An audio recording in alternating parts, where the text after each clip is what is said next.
Namaskaram to everyone.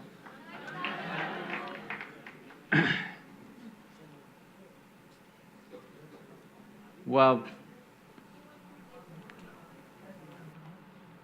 when it was my time, I did not spend enough time in the university.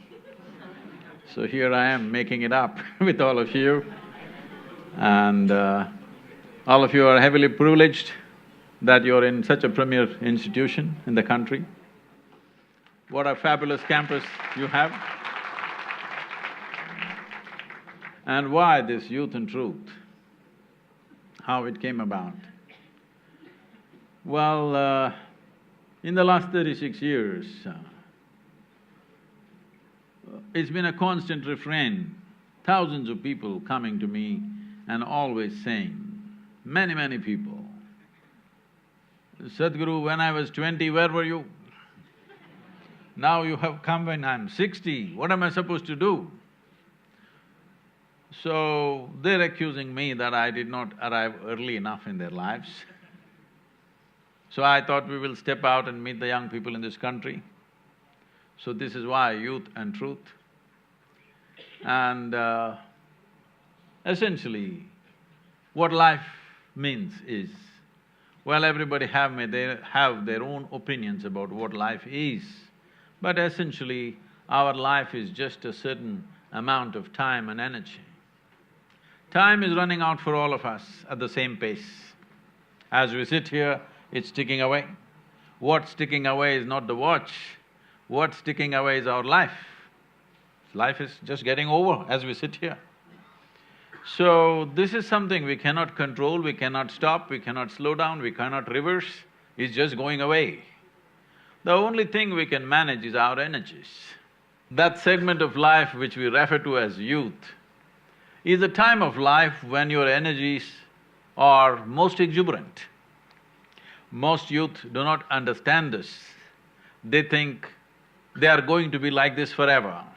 Believe me, it's not so. I want you to pay attention to older people, how they walk, how they move, how they sit, how they stand. You will understand what I'm saying.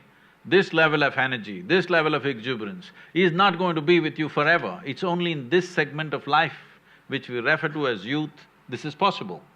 So when your energies are at their best, if you bring some sense of clarity and balance into your life, this will lead to better use of this energy, otherwise this exuberance may work against you in your life.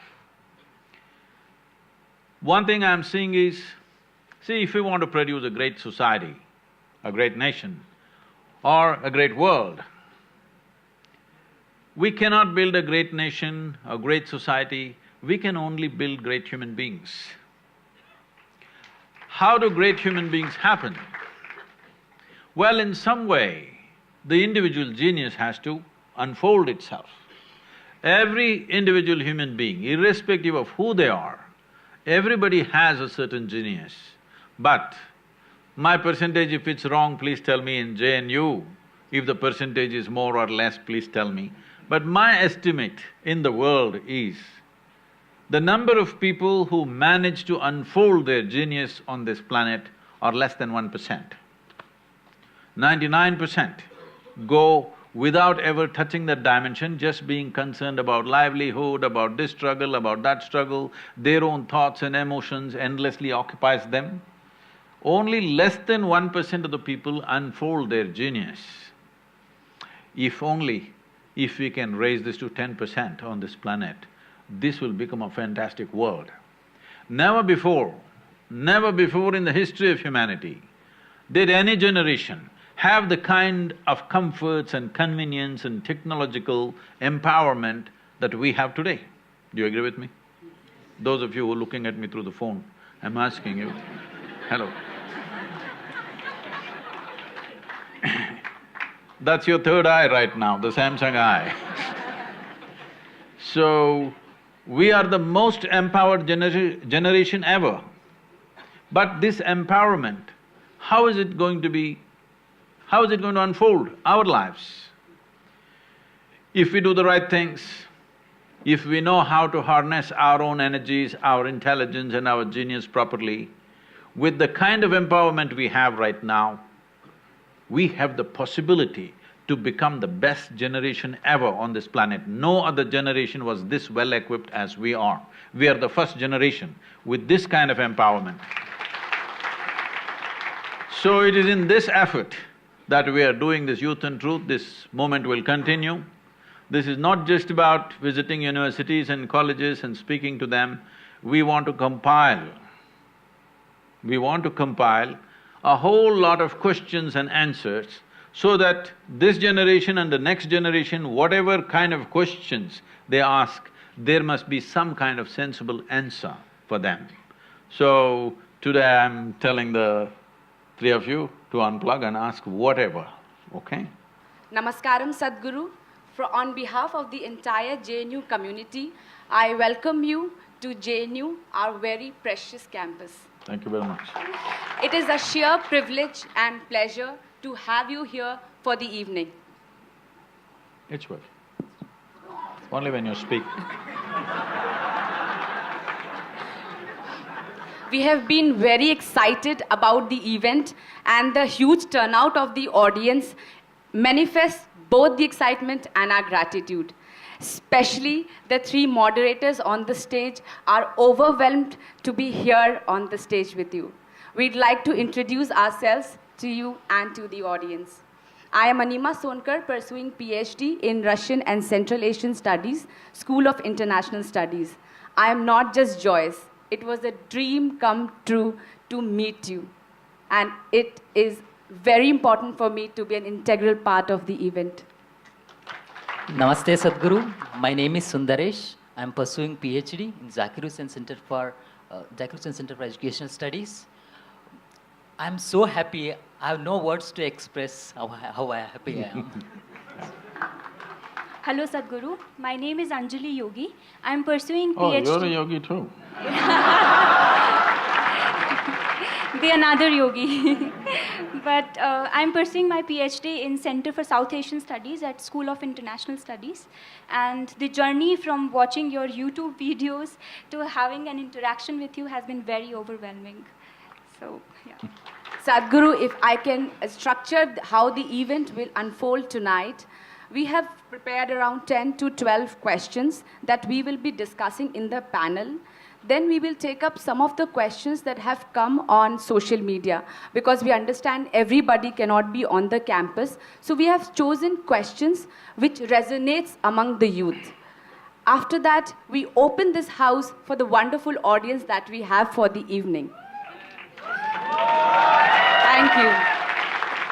Sadhguru, so the first question is, when we introduce this Youth and Truth campaign to our students and scholars in JNU, the initial resistance was the very premises of Youth and Truth campaign.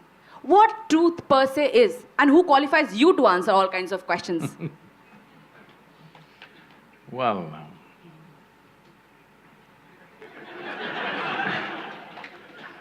I'm glad that you're asking what is truth. Well, whatever truly works on all dimensions of life must be the truth, isn't it? From ancient times in this country, they said Satyameva Jayate. That means only truth works. When Mahatma Gandhi came, he used it as a political slogan for those times. But now you have come to a place where you will question whether truth will work or not. So I'm putting it the other way around for you. What really works in all dimensions of life must be the truth. Hello? Yes. If something really works in every aspect of life, that must be the truth, isn't it? So what qualifies me? Well, you must find out now.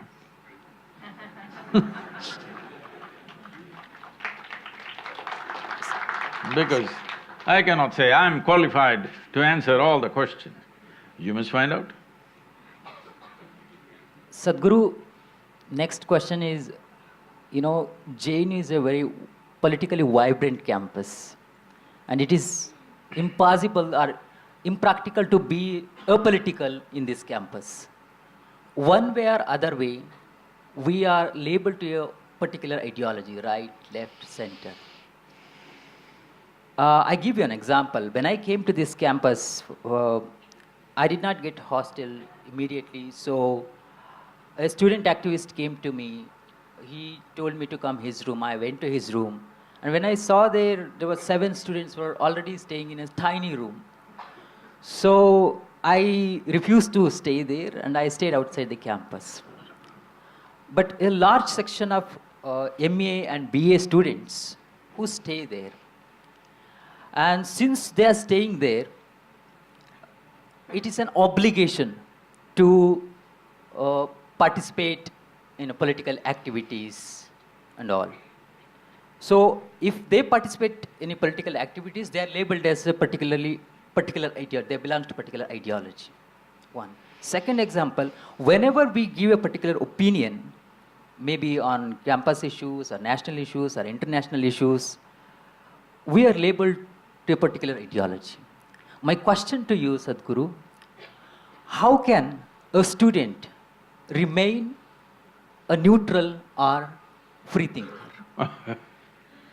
Well, this has become a phenomenon not just in your university, this has become a phenomenon across the country. If you open your mouth to say something about the nation, they will try to fix you to some ideology, even me, not just you. All the time, people are fixing me, sometimes to the left, sometimes to the right, sometimes they want to hang me in the center. I've always made it clear, my concern is people, not even nationality. My concern is just people, because I work with all kinds of people. In India, outside India, with politicians, with convicts, with tribal women, with all kinds of people, okay, with students, with everybody. My concern is a human being, life. But inevitably somebody is trying to pin you on some notice board, right board or left board or something.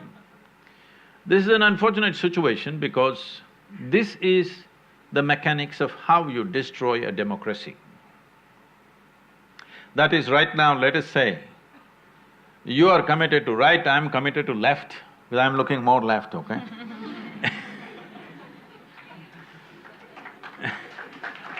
So, now we are already committed. Now what is the point of secret ballot, I'm asking? We know these 3 people will vote for right, left, right, this will vote for left, everybody knows. What is the point of secret ballot? What is the point of offering a citizen the choice of choosing the leadership? In Tamil language, democracy means jananayakam, that means people are the leaders, that's what it means. People are the leaders, but leaders are all fixed. How do you make leaders out of them? How do you make a democracy work? If you want a living democracy, the most important thing is, except for a few party workers, others, the rest of the population should not be committed to any party, any ideology. We give somebody a 5-year chance, if they do well, we give them one more chance, if they don't do well, we bring somebody else. This is how it should be. But unfortunately, this has become a worldwide phenomena. In United States, it was worse. I thought I was proudly speaking in United States, we have a living democracy. But now in the last 5 years, I've just kept quiet about Indian living democracy because we've also become the same thing. It's like this. A veteran Republican leader was dying, he was on his deathbed. Then on his deathbed, he requested, I want to join the Democratic Party. People said, not you. You've been a Republican all your life, so was your father and your grandfather. All were Republicans and now on your deathbed you want to become a Democrat? He said, yes, I want to become a Democrat. They said, why? He said, I would rather have one of them dying.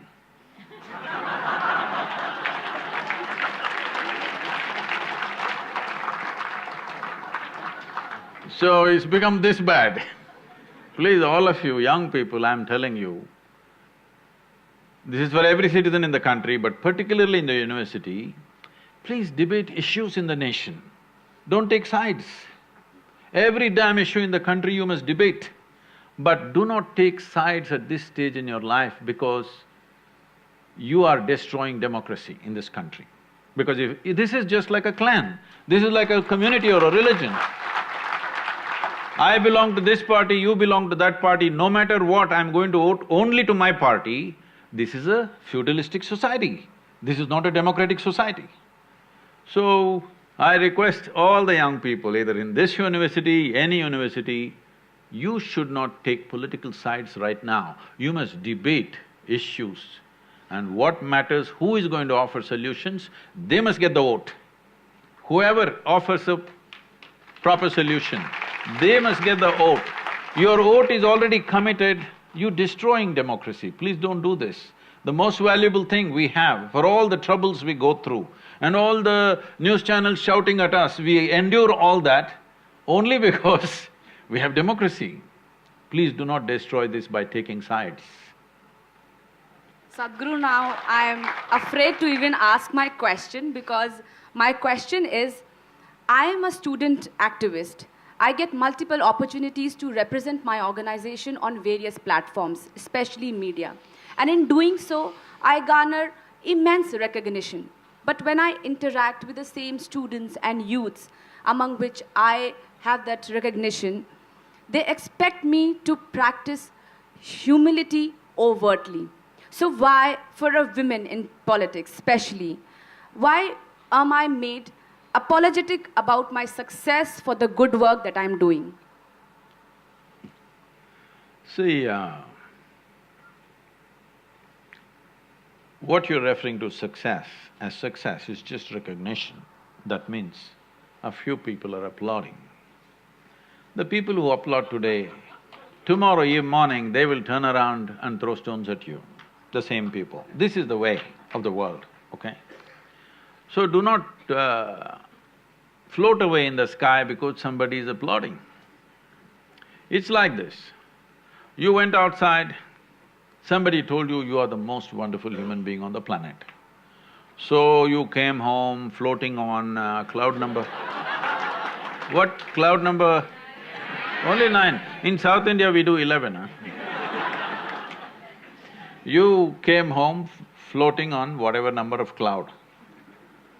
At home, people told you who you really are. And it crashes. Don't get into this mode. Never do you float up, nor do you go down because somebody says something. That will happen only because you don't know what the hell you're doing. If you are clear what you're doing, people can say what they say, they're great things, but you know the limitations. They say horrible things, but you know what you're doing. That's all that's important in life. If you are going to get bloated because somebody said something nice, or going to get depressed because somebody said something horrible, oh, you got something coming up in your life. You can't take up any great responsibility because if you are going to be affected by what somebody is saying, either positive or negative things about you, you will always limit your life because if you step out, obviously so many people will say so many things. There is nothing that people don't accuse me of, just about everything in the universe. What a man can do and cannot do, everything. But as long as you know what you're doing, it doesn't matter. Sadhguru, we would like to little further this question here. Though it is a dangerous question to be asked in Question is never dangerous, it's only the answer. The campus is little dangerous maybe. No, it's only the answer. You're trying to put me in danger, that's fine with me. The VC said the campus is wonderful. So, as a student… Can you give a little volume, please? Yeah. So when I entered in the university as a student, I used to think why to enter in politics, just make my career and leave the university. So I had this careerist orientation in life.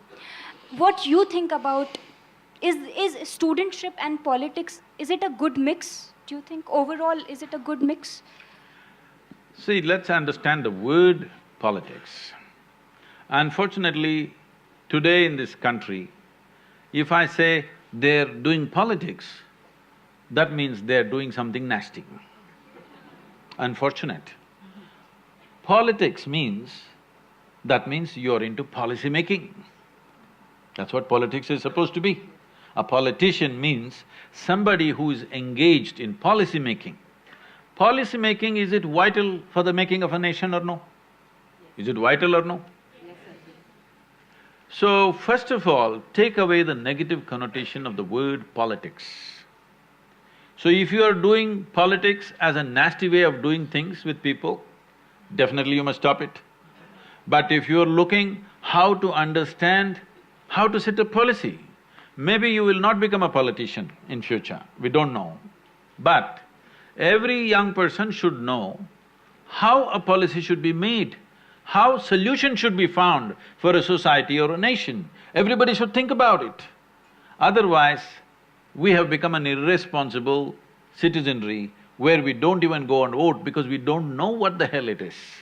We think politics means corruption, we think politics means doing something nasty to each other. No, politics means learning to set policies. Setting policies means arriving at something that works for everybody, or at least the maximum number of people, if not for everybody. In a nation or in the world, setting a policy means arriving at a certain framework so that it works for all of us. Isn't this important? Whether you're going to run a two-member family or four-member family, or run a small business or an institution or a nation, is this not important? You understand how to set a framework which works for all people concerned. Is it not important? Yes. Whatever you may do future. We want little clarification on this. So Sadhguru, in your one of the earlier videos, you have mentioned of having those leftist orientations. You have been involved in putting posters, and you have been in that league of attending attending meetings late in the night and putting posters and all that. But when we were interacting with the students in the campus, we found out that there is this dominant perception about Sadhguru being right-wing. Though you have tried to explain it earlier as well, but this… No, right? But this… Only right arm. But Sadhguru, this perception is because you have supported government earlier on the issue of demonetization, then later on having no bomb blast occurred in the country. So is Sadhguru… has Sadhguru turned right-wing now? Is it…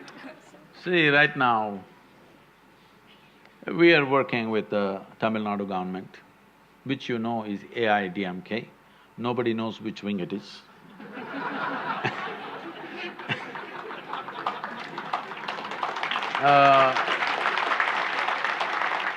We are doing a lot of work with Andhra Pradesh government. Still, I think even that you can't decide which wing it is. And that wing was part of the big wing in the center, but now it is not, it is flapping against it. Now we are working in Kerala, which is left wing, and we are working with the central government. If you want to call it right wing, you can call it right wing. I'm saying, what is this problem with the government? Government means, in a democratic country, it's people's choice, isn't it? Now I don't respect people's choice, I respect only my choice. I think you're a nutcase. You're fanatical. You're fanatical about your own beliefs. I don't belong to any wing, but when people elect, whether I agree with it or I don't agree with it, personally, whether I agree or I do not agree with it, I will bow down to people's will, because that's what democracy means. Now, the significance of democracy is just this. Why can't we have… well, you mentioned about my… say that I was only 14, okay? Please pardon me. Young blood, that time. Even now… But then you are putting… even now young. Sadhguru, you are putting it as it was your mistake. You were No, just I did 14. not say it's my mistake. It is just that I am telling you, This is 70s. 1967, Che passed away. You don't understand at that time, Che was like… he was like our elder brother, he died. And how he was killed, those stories spread everywhere. And there's a lot of emotion in all of us. Even today I see people wearing Che's t-shirt and going. Most probably, a whole lot of them don't know who he is, they think he's Bob Marley or something. So, at that time, it's like our elder brother was killed in Bolivia. And at that time, the nation was in a state where it looked like there's not going to be any solution in this country at that time.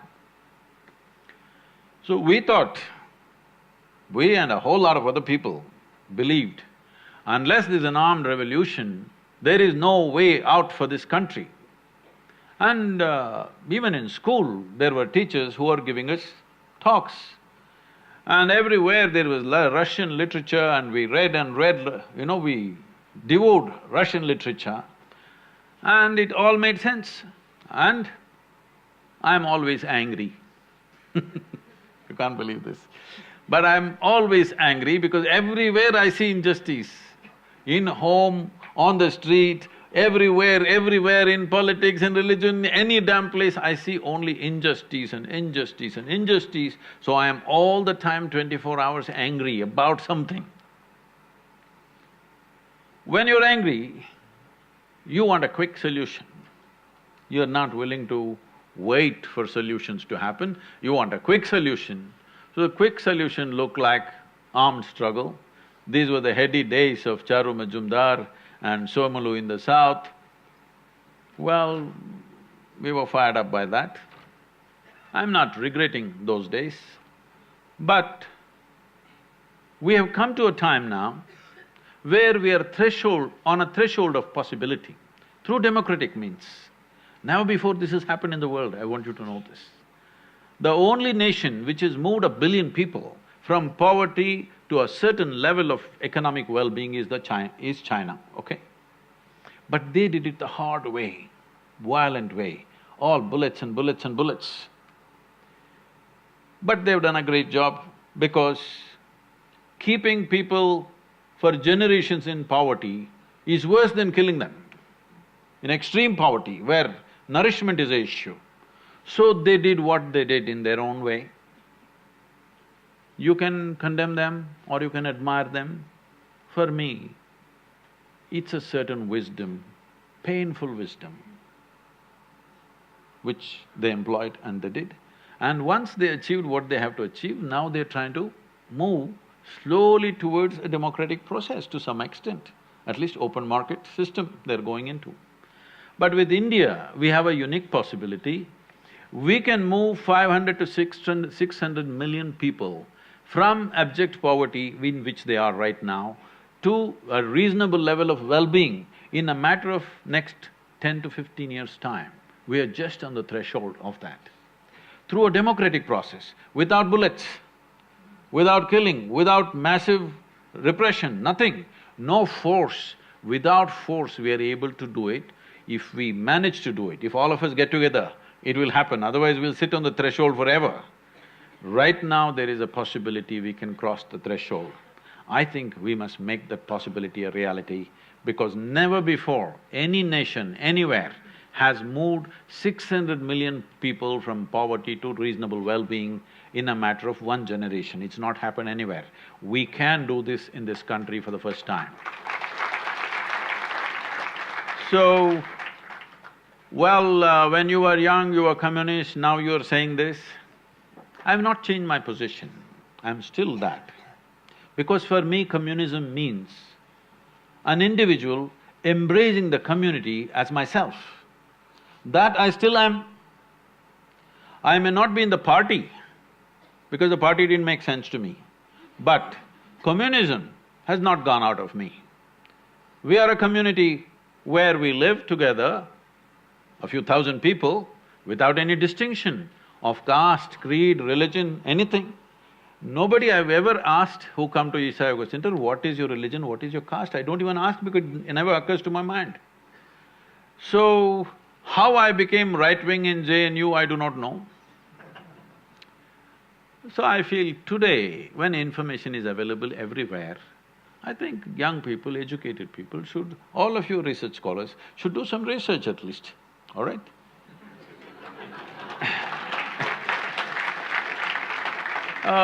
Just making wild conclusions about somebody whom you have not even met, this I've seen everywhere, especially in this country. This doesn't happen anywhere else in the world, this is what I'm seeing. In this country, people who have never met you seem to know more about me than I know about myself. Those who have never seen me, those who have never met me, those who have never spoken to me, they know more about me than I know about my own life. I think you must give them a PhD because there's such a imaginative research they are doing. So I'm working with governments. I will always work, let everybody know this. Whichever government gets elected, because I bow down to the people's will. My opinion is not bigger. My opinion is not bigger than the people's will of this nation, always. Sadhguru, even if we buy this argument, there's a predominant conception that there is some leaning towards the right. Because, like, this is… Did you feel this is high time? This is high time to galvanize votes for 2019, that the Youth and Truth campaign? See… okay. See, if I give a call, I don't have to go university to university. If I give a call, any party will get substantial vote, okay? But I will tell you this, my daughter comes and asks me, which party should I vote? I won't tell her. I tell her, you need to think. She is an artist. So I tell her, you need to think, what's good for you and people around you? Maybe not good for me, it doesn't matter. What's good for you and people around you, for your community of artists, whatever, you must vote for that party, not what I say. In the…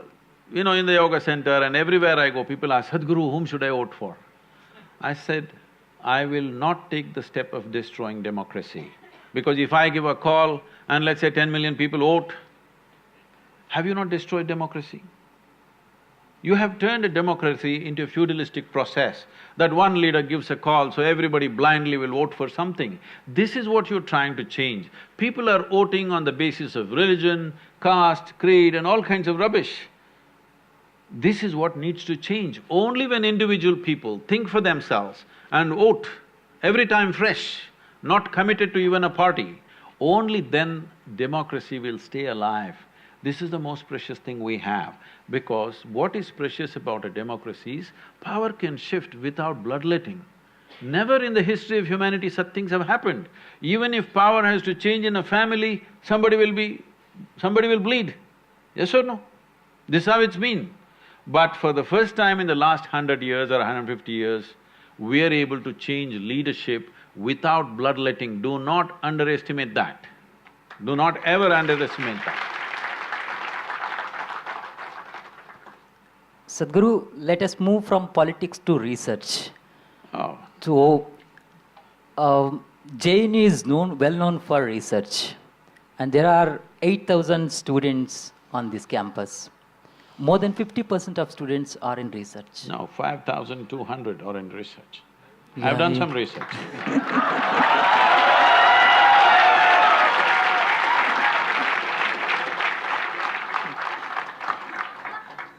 So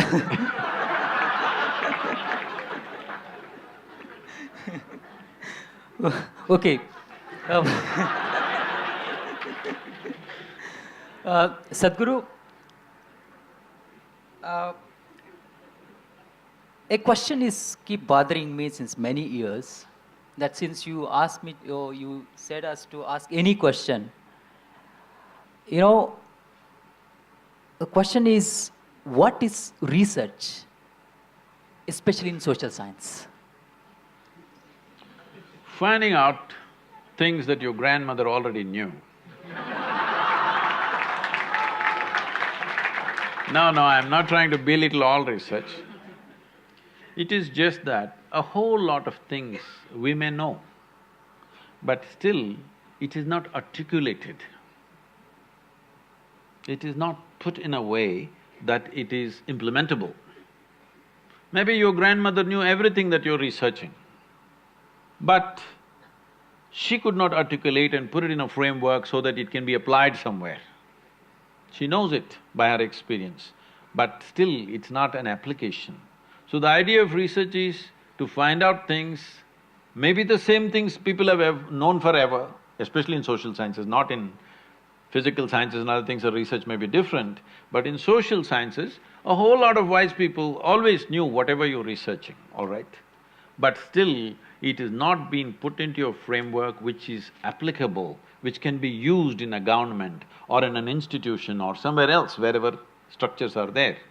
So giving a structure to the knowledge that you already may know. And social sciences will keep changing because society keeps evolving and changing. So what your grandmother knew maybe was true for her generation, but everything might have changed. Many fundamentals might have changed because society keeps changing, people keep changing, their attitudes and keep changing, everything keeps changing, our practices. Daily how we behave, how we drive, how we walk on the street, everything is changing, isn't it? These days we're walking like this only. Hello? Nobody is looking at the road, they're looking at the Google map and walking. So things have changed. So accordingly, research also becomes valuable because many things have changed and a whole lot of people may not realize it's changed unless it's well articulated that this change has happened, this is the adaptation it needs. A whole lot of people may not understand unless it's articulated, so it's valuable. Sadhguru, I have one more question on research. In research, we are taught to emphasize on 5 senses and logic. When it comes to spirituality, in many videos you said 5 senses and logic would not help you to access that reality. So how to reconcile between these two, research and spirituality? See, to perceive what's around you, to operate in this world fundamentally, you need to see, hear, smell, taste and touch. This is the way you know the physical world. So the instruments that you use for physical world may not be useful for seeing or perceiving another dimension of life. But that does not mean your eyes are useless, that does not mean your ears and sense of smell and taste and touch is useless. It is restricted to one realm of life. If you try to apply to another, it will go waste. It is like you're driving a car. You saw the moon, yesterday was full moon. You saw the big moon and you felt like going there. Sometimes the car advertisements get little esoteric and they've told you, you really gas it up, you'll go to the moon. Well, if you try very hard, you may go beyond the moon, but you will not go to the moon. Because to go to the moon, you need a different kind of vehicle. In your car, you're not going to the moon. So similarly with your 5 senses, you are not going to cross the realm of the physical. 5 senses are designed only to perceive the physical nature. Your social sciences are physical nature around you, you better sharpen your 5 senses, it's very important that everybody does not see, they may have the same 20/20 vision, but everybody does not see what one person sees, isn't it, in the same given situation? Is it so or no? Everybody does not hear everything that another person hears. Hearing may be normal, but keenness of attention will make a huge difference. What you see, what you hear, how you see, how keenly you perceive things is not just because of your eyes, ears and nose and whatever. It needs a keenness of perception. For that, you need a heightened level of attention. That is what you must practice in research, not try to transcend 5 senses because then you won't see the society, you will see something else. Sadhguru, another very important concept which is very important in this campus is of feminism. And in one of your earlier videos, you have said that feminists are just desperately trying to be men. No, you're going by other people's comments, not mine. Uh, You're going by some Delhi lawyers making some stupid comments, okay? But still, Sadhguru, what is your idea of it? How would you see it? First of all, a man and a woman are not two different species. We need to understand that till, let's say 50 years ago or 100 years ago, till technologies came, there were certain things in life that only a man could do because everything work on this planet were essentially done by man's muscle. Yes? Everything by human muscle, mainly man's muscle. Women took to those kind of activities where muscle is not the main investment, there are other aspects to life, they took to that naturally. So that's how the world was running. Today, women are out and doing many things not because of liberalism, not because of feminism, simply because of technology. Technology has devalued… Oh, it's a bad word to use, huh? Technology has devalued brawn. Only brain power matters now. Still it matters in India, even if you want to get onto your bus in India, you need some muscle okay? But if technology, as it gets very all-pervading in every aspect of our life, you will come to a place where you don't have to think who is a man, who is a woman. Why should you think? Right now I'm talking to you, what does it matter to me whether you're a man or a woman, I'm asking. Only in certain relationships, in certain spaces, being a male or a female is relevant, isn't it? For you to do your research, what does it matter whether you're a man or a woman? If you have a few brain cells working, you can do it, right? So, this thing about excessively trying to separate male and female as if they're two separate species is a wrong way to approach. This is happening in reaction to exploitative situations which have existed in the past. But even these exploitative situations are… it is true to some extent, to a large extent it is true, let me say this, but it is not absolutely true. It is not true all women in this country or all women in the world were exploited, it's not true. Many women lived wonderfully well, yes? Maybe they never came out of their homes and did some work outside, but they lived wonderfully well, fulfilling their part of their work beautifully and doing it. So this idea that man and woman always have to fight to achieve something is a wrong idea. So instead of talking about feminism, I'm saying what is feminine has to find equal value in the society means one thing that needs to happen is… see, if you create survival of the fittest kind of atmosphere, masculine will rule. When I say masculine, I'm not saying man. A woman may become more masculine in given situations and she may succeed. But the loss of feminine is a loss for the species. Hello? If we lose everything that's feminine, everything that's gentle, everything that's beautiful is lost simply because we have created a crude society where unless you're like this, you can't win. You're destroying the species. The beauty of feminine is gone, then men will wonder why the hell are they alive after some time. Yes, it will come. So for any wonderful society to happen, it's very important we create an ecosystem where both masculine and feminine can function. But from the caveman's time, where human muscle ruled everything and women were kept in a certain way because muscle was the most important thing, once again we are creating the same system in the modern world, survival of the fittest, dog eat dog, rat race, whatever you want to call it. If you do this, you will kill the feminine, maybe not the women. Women may succeed, they may build themselves like men and they succeed. But isn't it a great loss for the species? That somewhere you understand feminine is weakness, this must go. Feminine is not weakness, it's another form of strength, it's another form of life expression.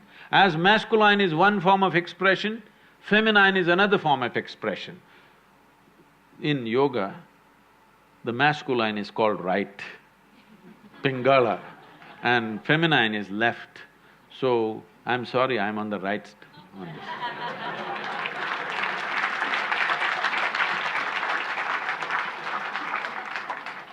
But we are on equal terms, 2 and 2, huh? It's okay. Surely, Sadhguru. Sadhguru, we as students stay away from our homes, from the familial, emotional comforts. In terms of our careers, we move out seeking greener pastures. In that, we seek company in opposite sex. Some people get into relationships, which gradually progresses to physical intimacy. Sadhguru, the question is then why, as generations, we cannot discuss it openly? Or is premarital sex still a taboo? See, this is not some kind of a prescription. This is an individual need.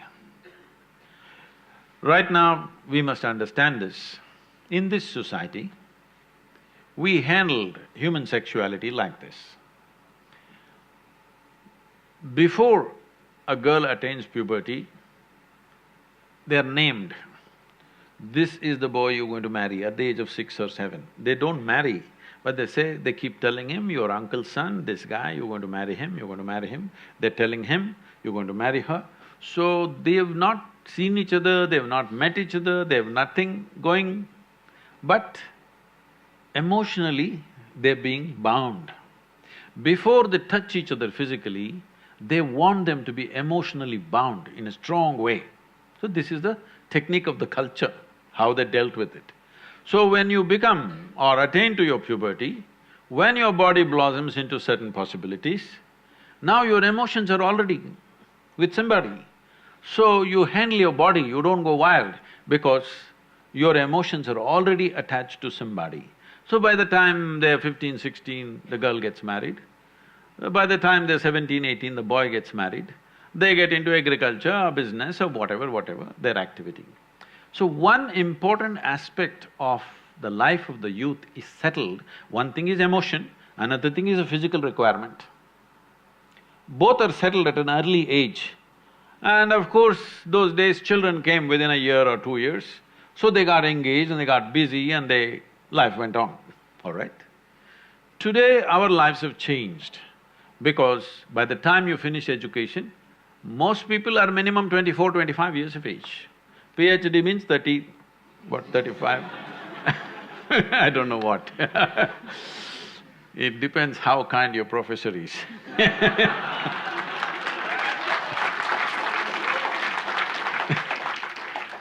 So, let us say average education time is 25 years of age. By the time they get employment and settle down somewhere to reasonable financial security, 30 years of time, all right? The peak of human hormonal function is between 15 to 30. You're not teaching people some ascetic way to live. You're not giving them some sadhana that they're transforming their energy into some other possibility and attaining to something else. There is no such thing. And there's close proximity with the opposite sex. If you don't want to address it, then you will create an unhealthy society, very unhealthy society, which unfortunately is finding expression in violent ways in our society because we've not addressed the fundamental needs of a human being. First thing is nourishment. If nourishment is taken care of, you must understand, nourishment is survival. Once survival is taken care of, naturally the species, this is not even individual, the species that you are is longing to reproduce. This is how it's built. It's longing to reproduce because this is survival of the species. If people don't reproduce, there is not going to be human race, isn't it? So, your body and your mind plays many tricks and how when you look at somebody, you suddenly think they're the most beautiful, suddenly you think they're the most fantastic, you will discover later many things. But initially, everything is clouded. See, I'm telling you, let's say you are 10, 12 years of age, you looked at people, they're quite normal. Suddenly you became 14. Every little bump on somebody's body is a world by itself. Simply because your hormones begin to influence everything. In a way, your intelligence is hijacked by your hormones. Now, this is not to be judged as bad or good, this is a natural process. There may be a few people who will go beyond that. It's fantastic for them if they can go beyond that. They're not compulsive about it, they went beyond it, fantastic for that person. But you expect the whole society to go beyond it, you're just stupid. Such a thing doesn't happen. So, definitely the debate of when and how sexuality should happen has to come in. But now, we are still having a certain cultural aspects to us that we are an emotional lot. We are still an emotional lot. People suffer immensely when things happen without the needed emotions. A whole lot of people at least. There may be a few people who are above that, but a whole lot of people suffer. So, for our country, for our society, how to deal with this without causing a major disruption in the social structure is something that we must debate. You must do research on it, how to do it. Sadhguru, though I get a little hint of the answer of my question from your elaboration, but still I will ask it. I had this belief, or in fact maybe I was made to believe this whole concept of one life, one partner. But now when I see or observe, the whole monogamous relationships do not seem to be existing anymore. The whole idea of it is gone. What do you think about it? It's not gone, maybe in JNU it's gone.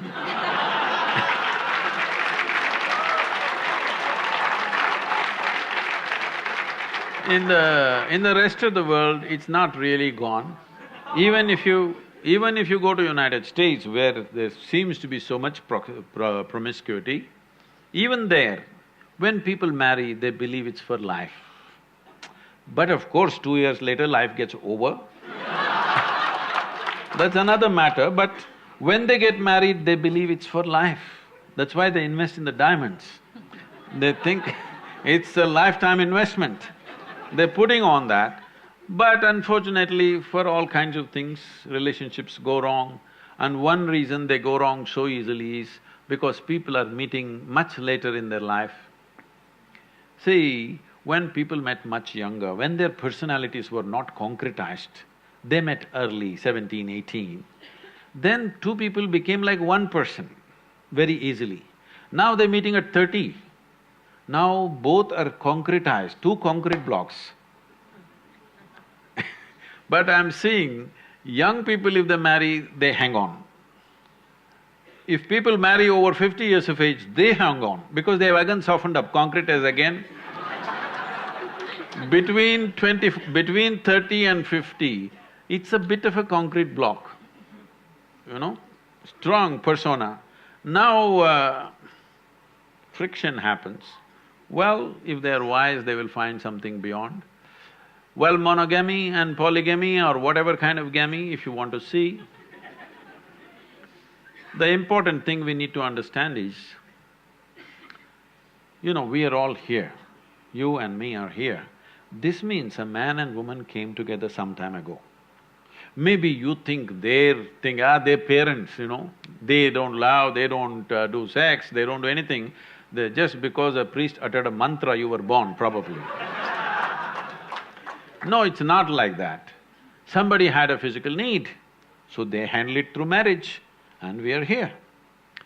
And now we can, at a certain age, at a stage in your life, when you become 18, you become always against marriage.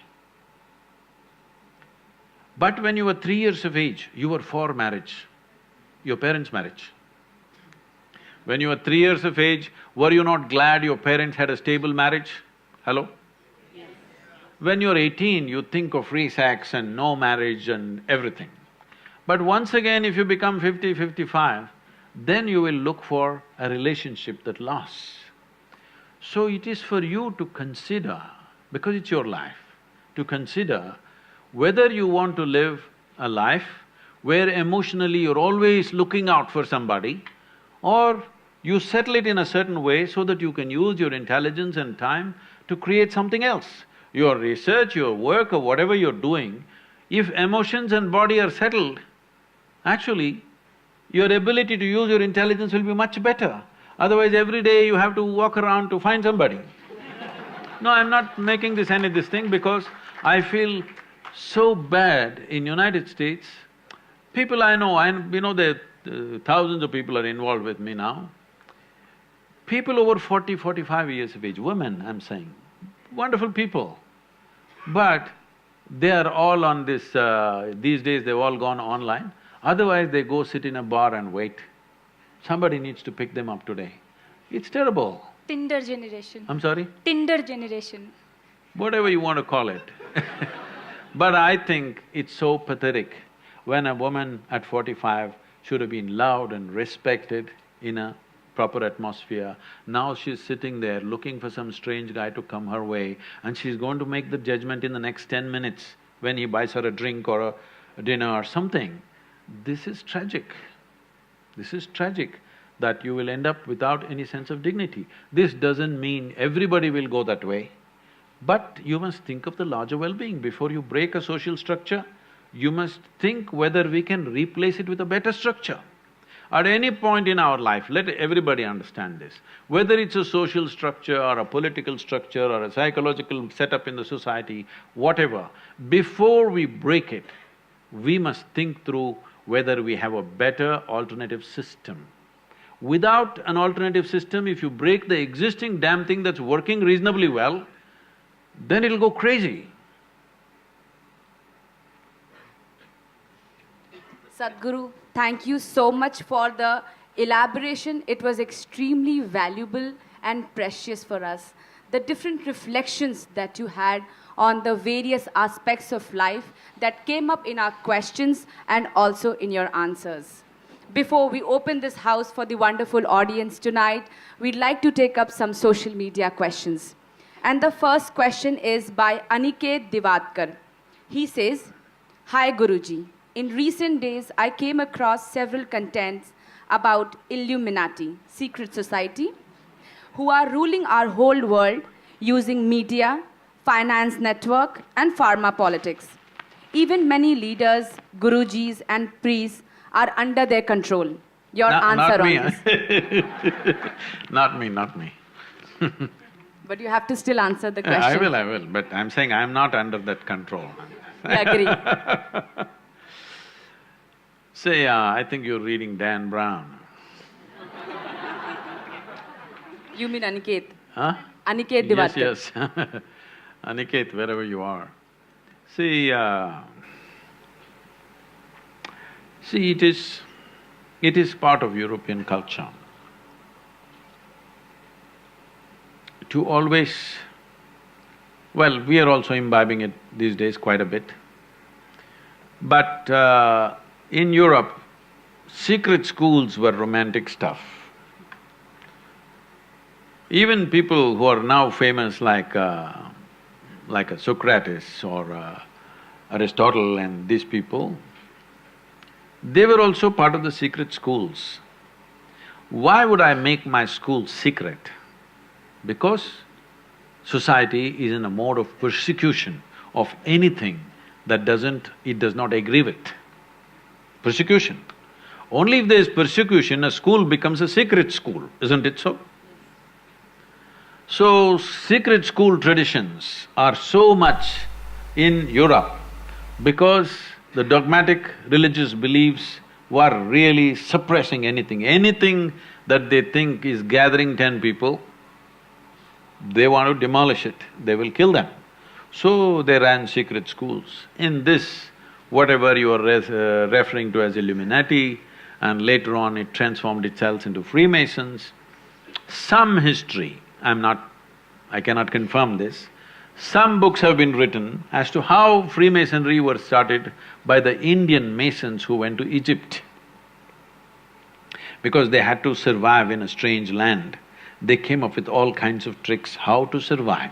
Among themselves, they developed code and communicated with each other in code language so that they survive in that hostile culture, and from there it spread, that's what some books say, but there is no historical certainty about that.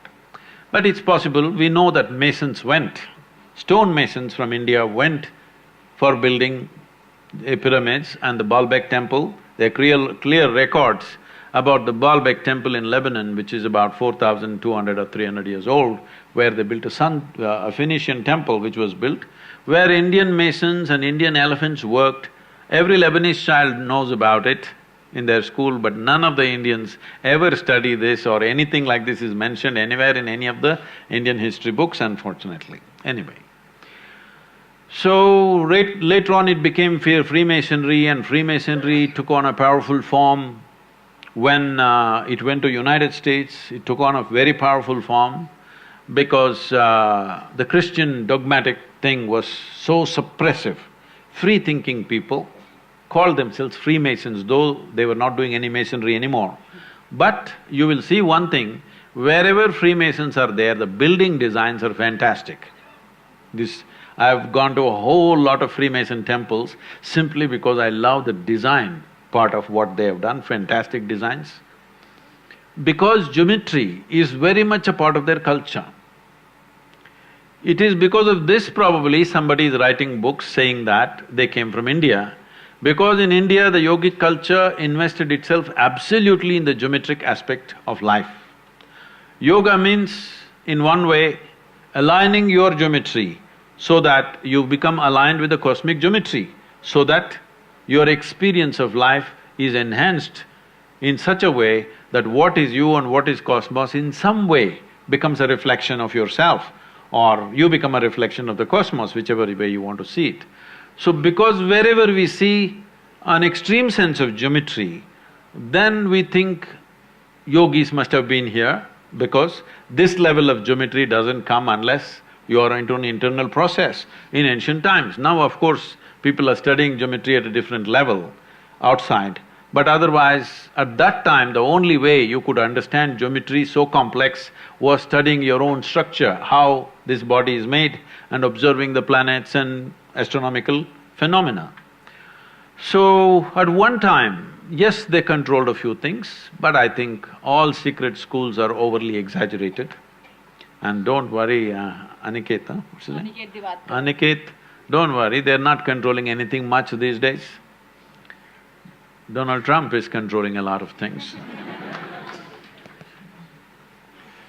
Sadhguru, second question from social media. Aryan Sen asking this question. How important is a man's semen for physical, mental and spiritual well-being? Can wasting our semen damage us spiritually? Well, you know, semen is the basis of your physical existence, whether you're a man or a woman. You have come into existence because that is 50% of the ingredient. Yes? Well, we have skin, we have epithelial cells, we have hair, we have many other aspects of body, you know, heart, liver, kidney, so many things. All these cells are of a certain potency in their own way. But semen is of an extraordinary level of potency, it can create a whole new life. Well, today you can take an epithelial cell and do a lot of things in a laboratory and maybe we can clone you, all right? So the potential is here also, but it is not in the same dynamics as it is in a cell, which you're referring to as semen. So in the yogic culture, this is called as virya.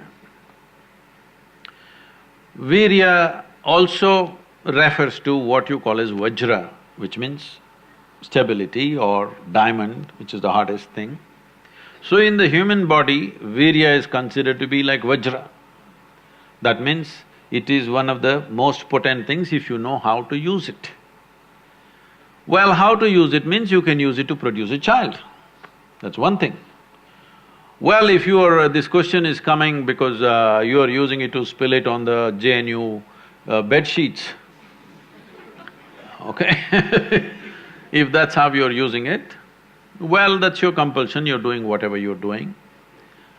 This is not something to be judged morally, That's not the point, it's a question of what is the level of compulsion that one has. But anything in this body, can it be transformed into a different level of function? Absolutely. Not just semen, just everything in this body can be transformed. See, suppose I give you all soup-making ingredients, same soup-making ingredients to every one of you.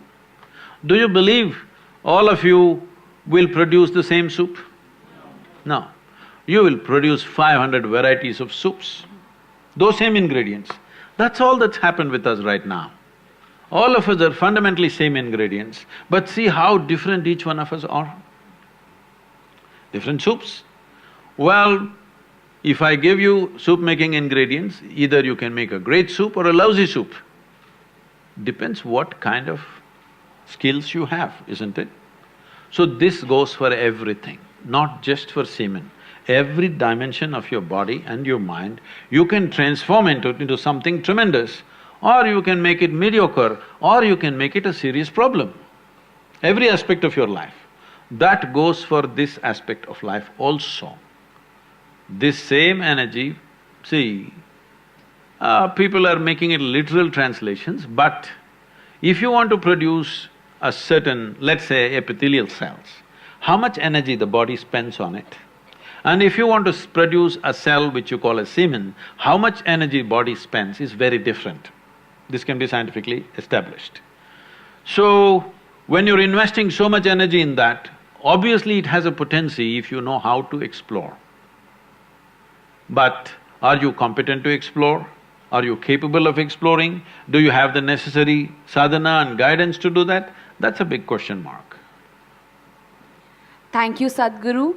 Now, we'll open the house for our wonderful and patient audience to shoot their questions. Just a humble request that do not shout out your questions, look for the mic, and please keep one question, one person.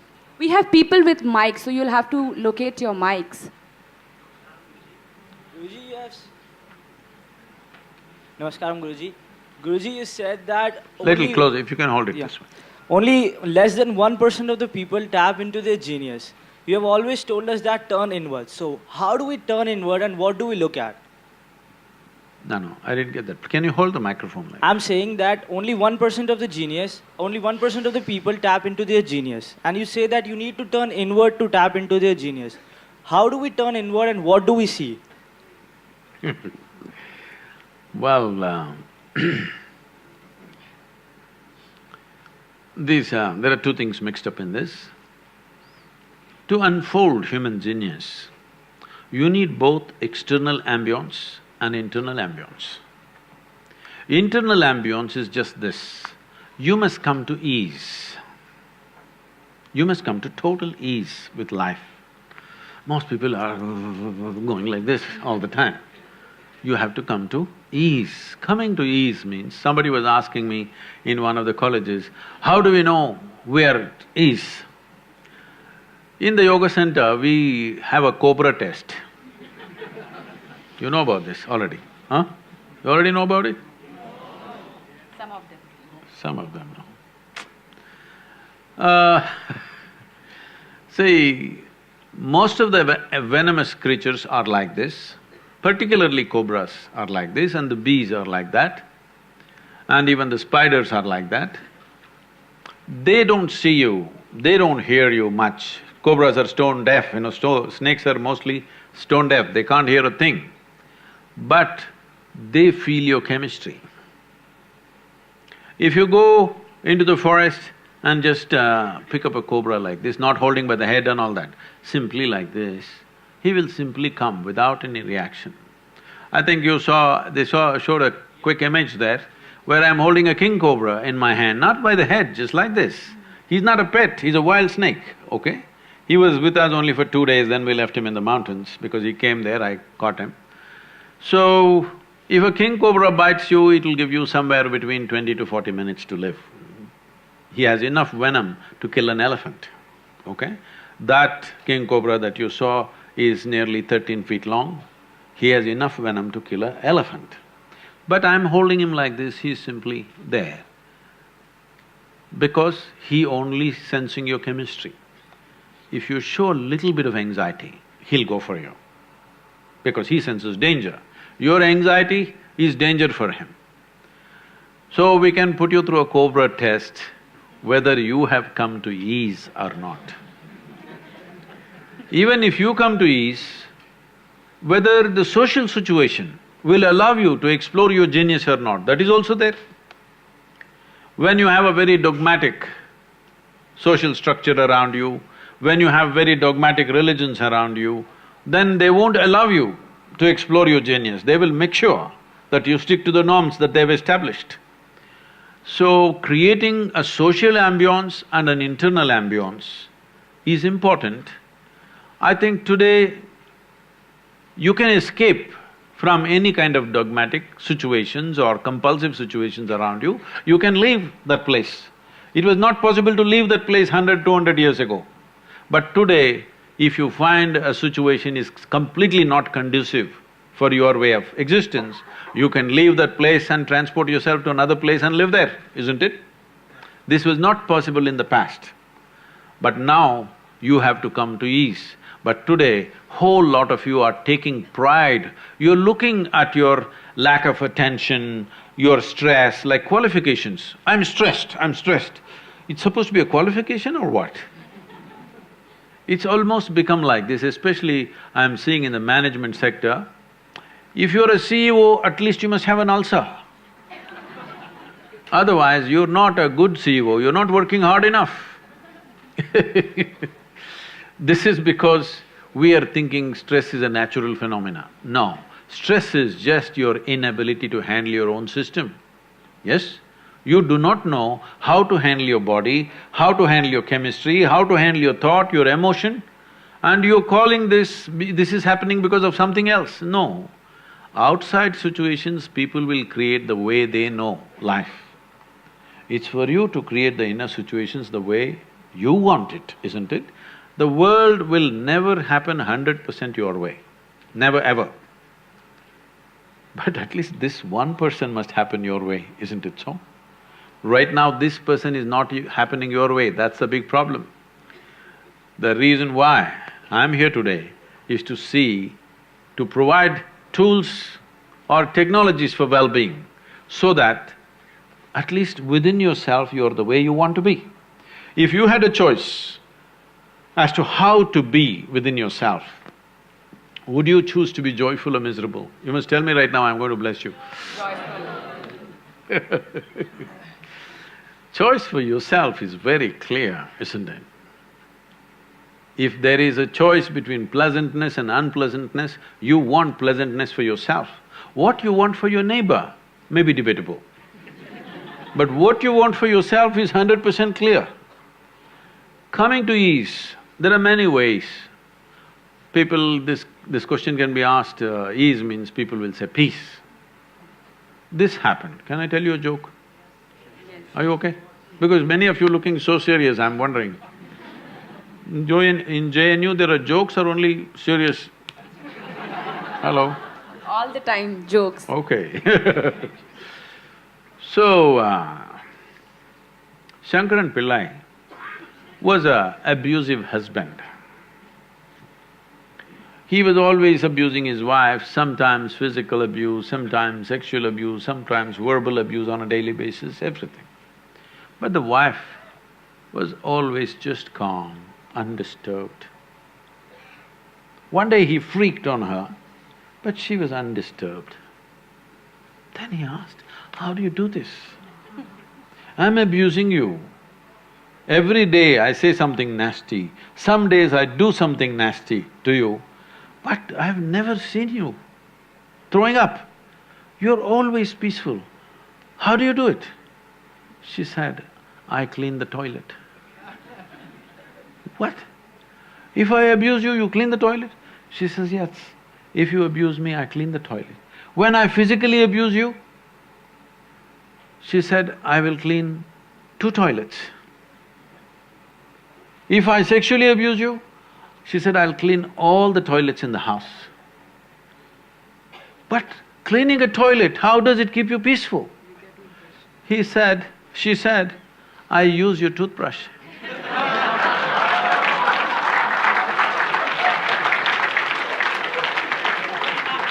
There are many ways of handling it.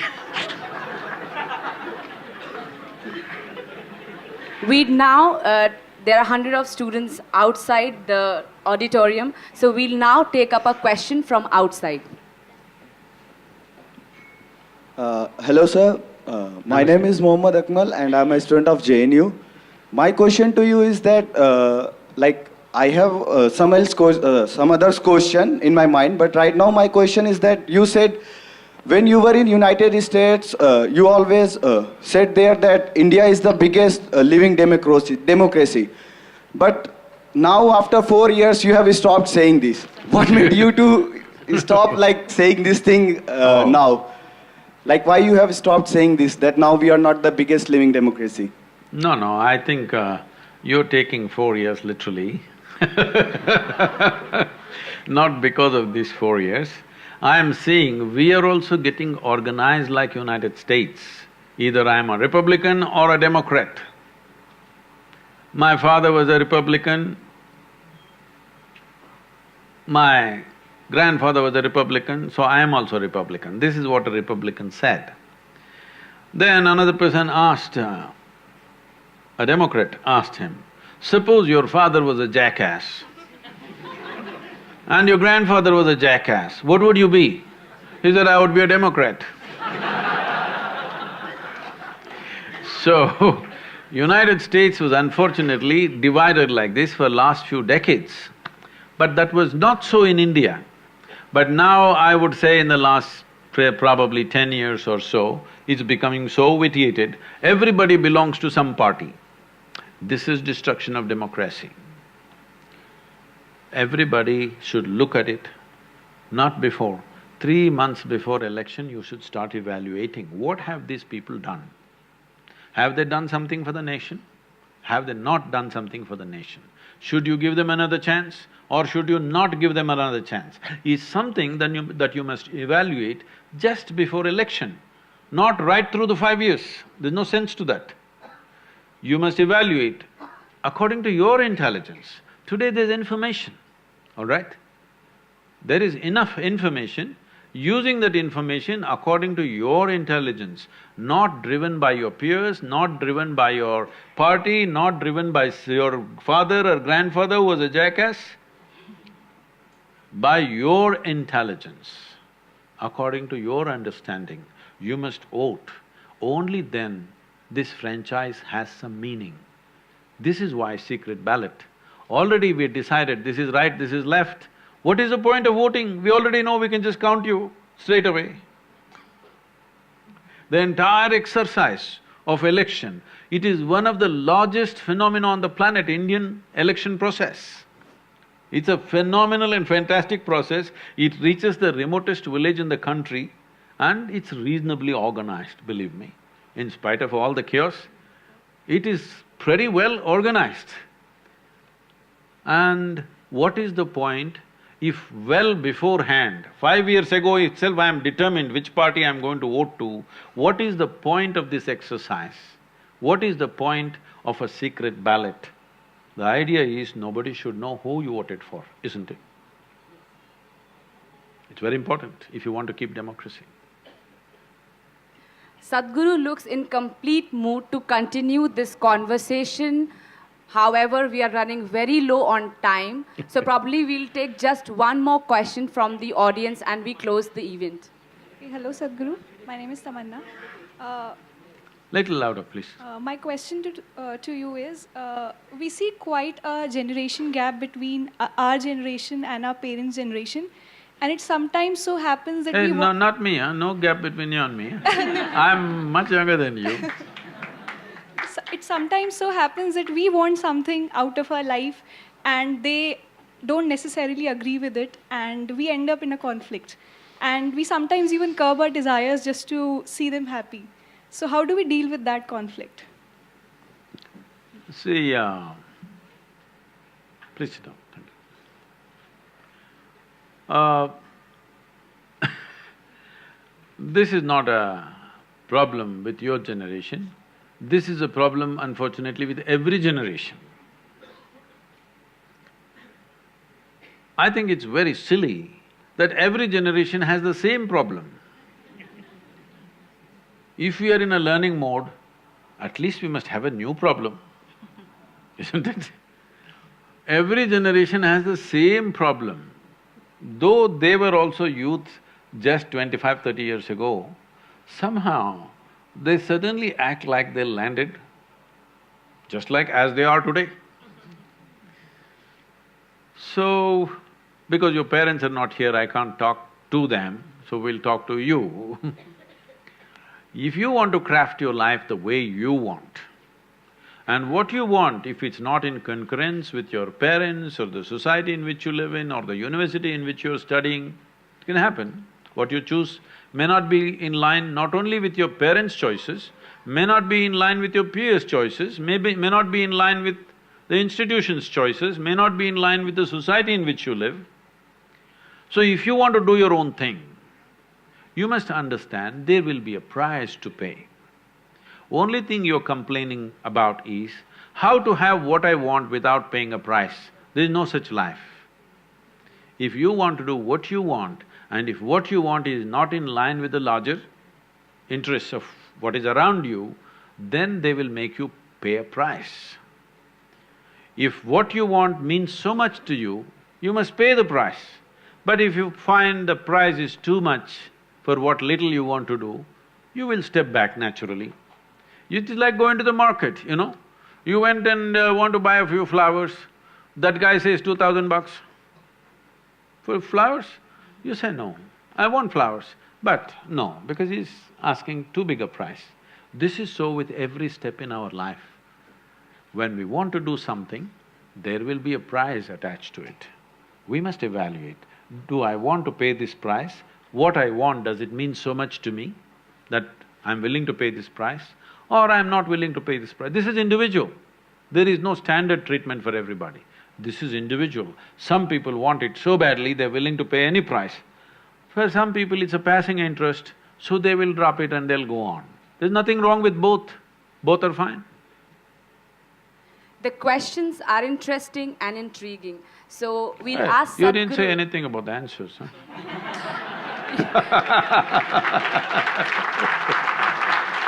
And we do not disagree about the answers. She's only praising JNU, she's leaving me out. Isn't that my primary duty? Sadhguru, if we can take some more, because we all are buzzing with questions in our heads. I'm okay. Anima, All right. can I take… Namaskaram, Sadhguru. Not like this, like you've seen Lady Gaga? Sadhguru, my question is regarding the education system which is followed everywhere, especially in India. Your Lordship, sorry, I'm a lawyer. So, Sadhguru, my question is, what exactly is the ideal education system that we should have in a country so that we can explore every dimension of life, keeping intact the material needs of the country, everyone who are there around? Thank you. See,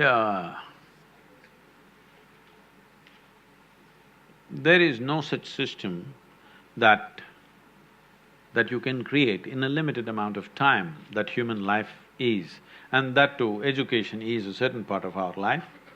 To create that you can experience every dimension of life for everybody, no, it won't work like that. Somebody is interested in academics, they should go one way. Somebody just wants to earn a living, they must go another way. Somebody else has some other kind of skills, they must go another way. I think early on, I'm saying at the age of 12, by 12, everybody is reasonably literate. They can read at least one or two languages in this country, 2 languages. You can read English language and you can read your local language, whatever your mother tongue is. These 2 languages you can read and grasp what is written in a paper. To this level, we must bring every child before they're 12. We should not cramp them with too many things, just language and perception.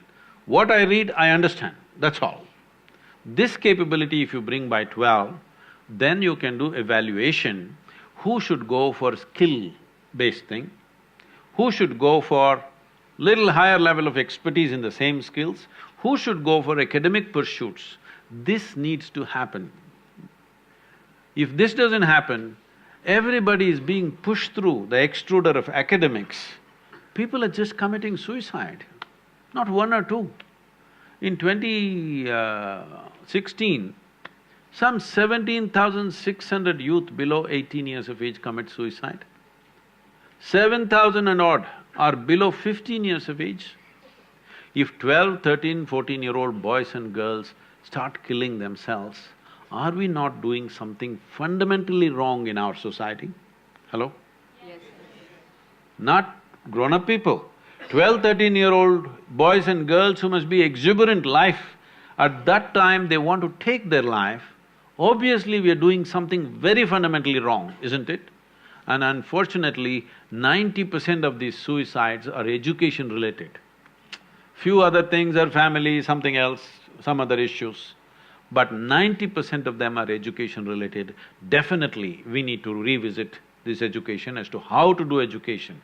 We are trying to put everybody through the same process. Not everybody is equipped to go through the same process. It's very important. It's most, cruel way of handling a child. Namaste, I'm from outside. Where are you? Oh. Yeah, I have two questions. First is, how do we choose a good career? And secondly, what do you think basically, how is technology or more specifically artificial intelligence helping in education? Okay.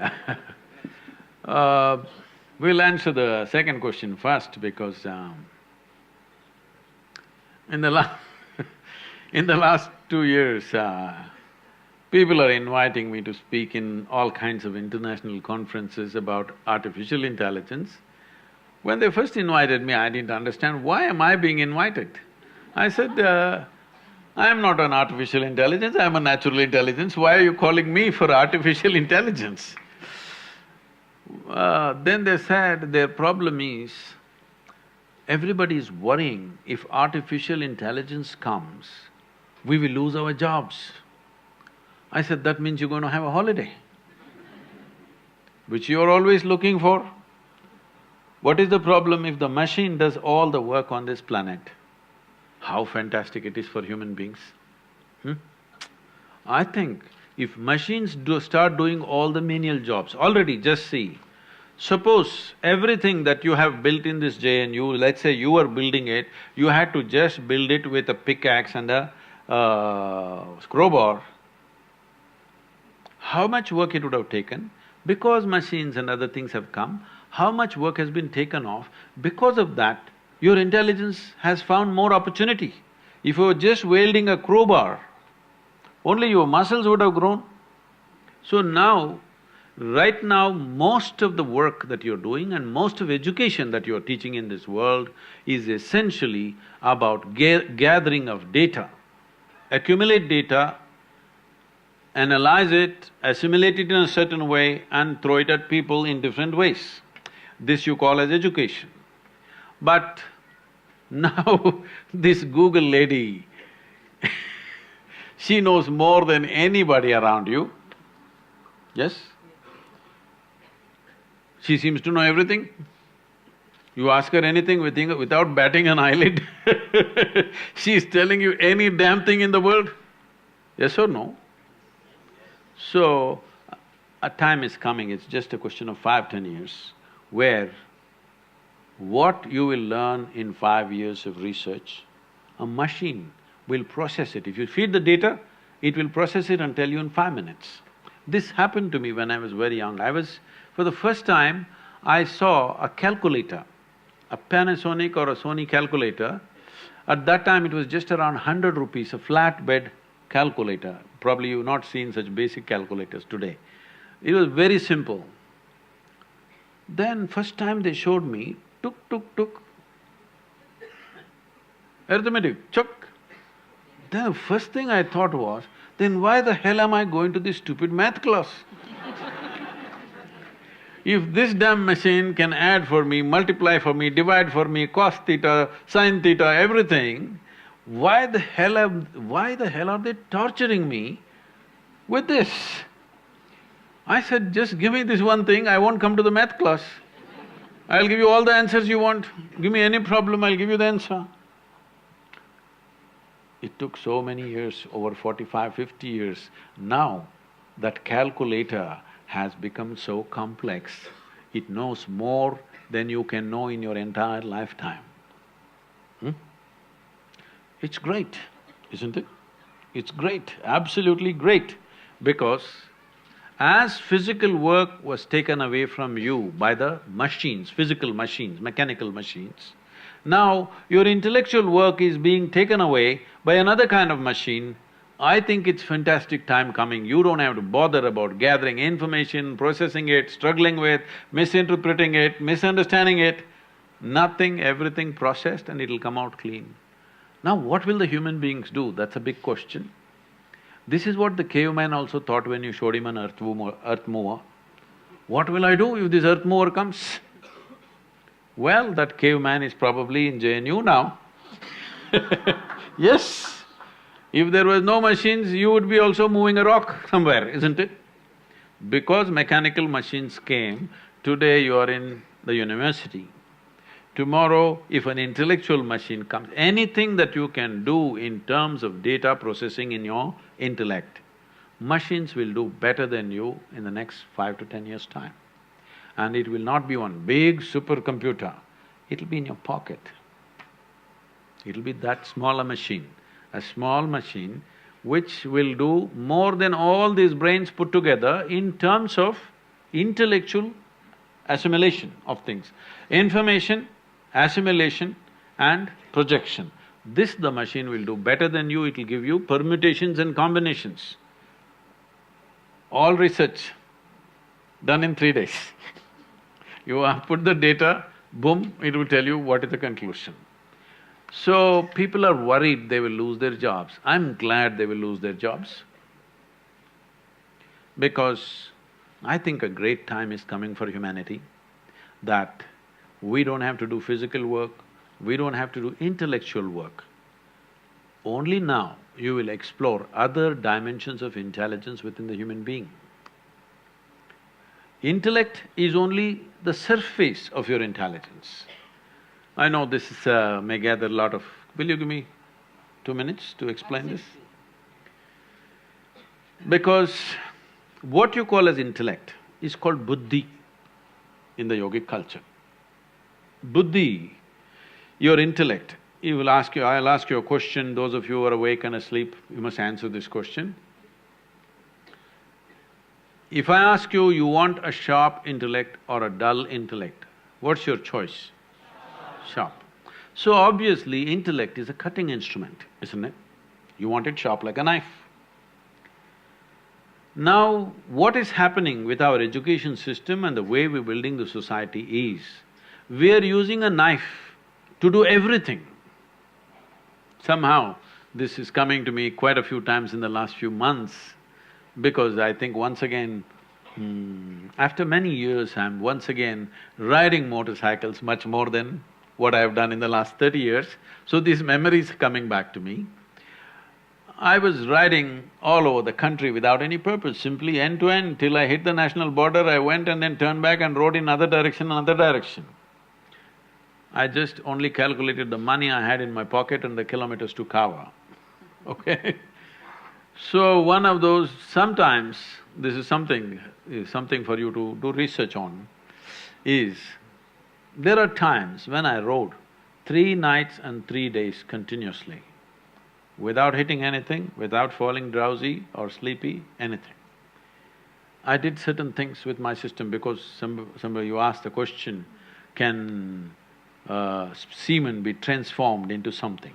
If you do certain things with your system, it gets energized to such a level of alertness that 3 nights and 3 days, those days when roads were what they were and motorcycle was just 250cc SD, okay, Java motorcycle. It's not like today, some big stuff, and it's not like highways, 4-lane highways, nothing. All single roads full of potholes, backbreaking. But I would ride continuously up to 72 hours to 75 hours non-stop. Only gas station to gas station, gas station to gas station.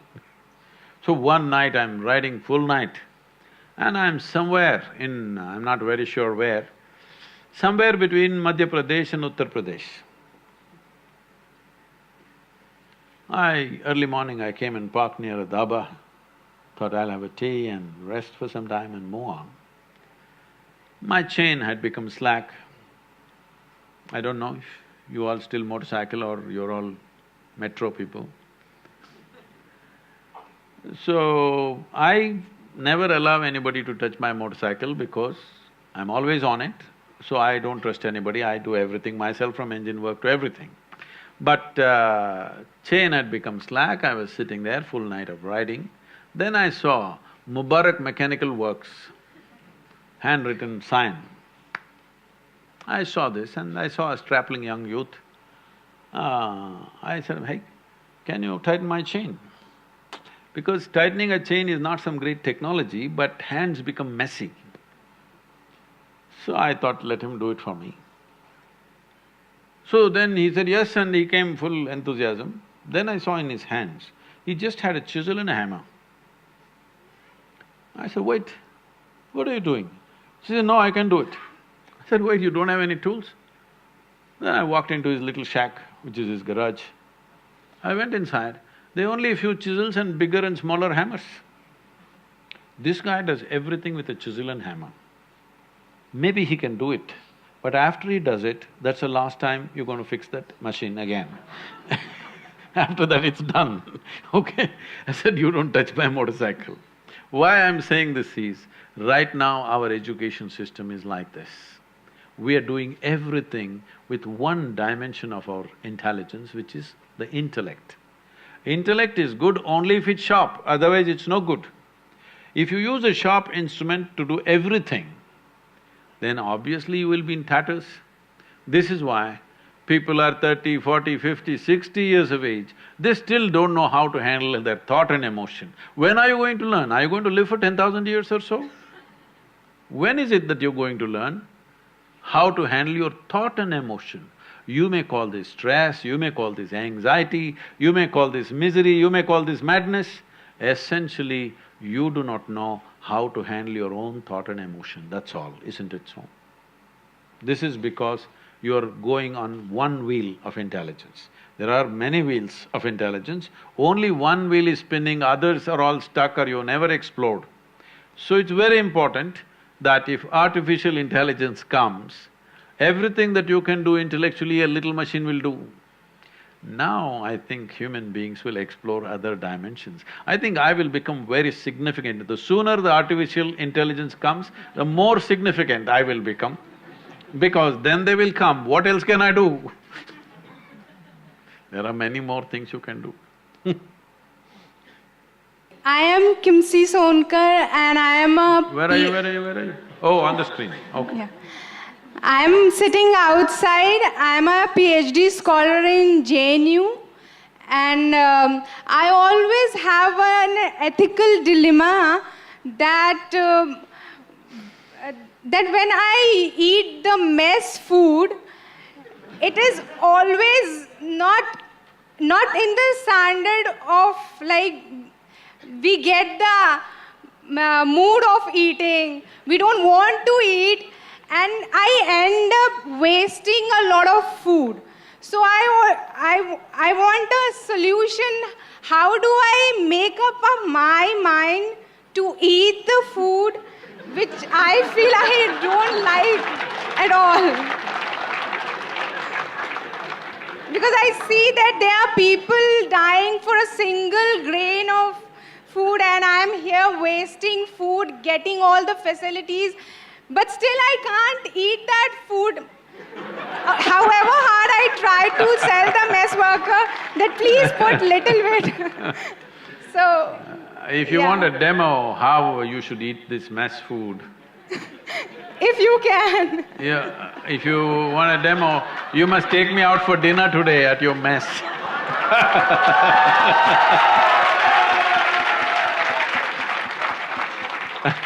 Sadhguru, the mess timings are already over, unfortunately. I'm too late for that. This is like this. You know, In any institution, this is always a problem.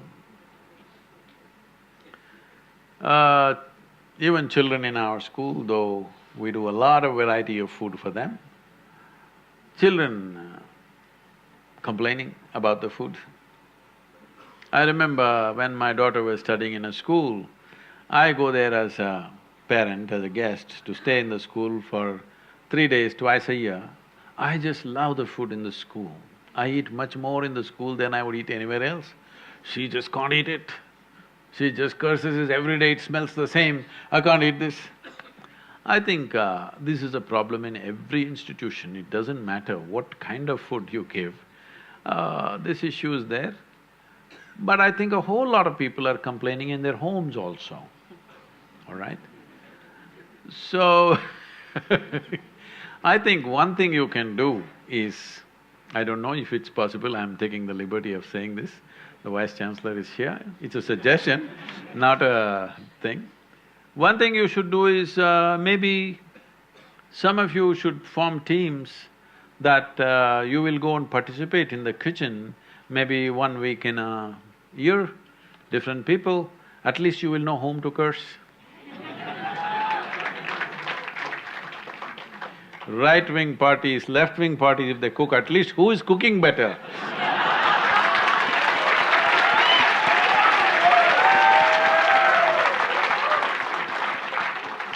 Maybe things will happen, chemistry will happen if they cook well.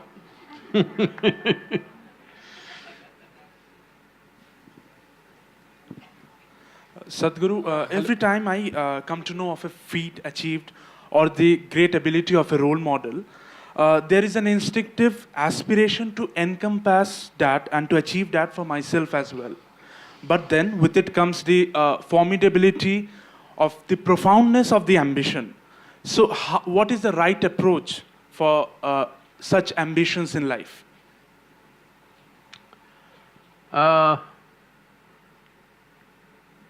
See, this role model business is a very Western idea that we've taken on to. Every human being is made in a unique way. It's very important, every human being explores what is so unique about us and how to find expression to the intelligence that we are. If we try to do what somebody else is doing,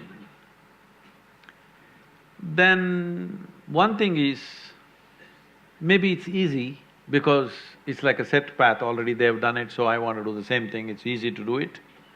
But you're saying that is also formidable. But the beauty of life is that you explore the full potential of who you are, not do better than somebody or do what somebody else has done. You being better than somebody is not of any consequence. Or you being like somebody else is also of no consequence. No two human beings can ever be equated in body and mind, isn't it so? Hello?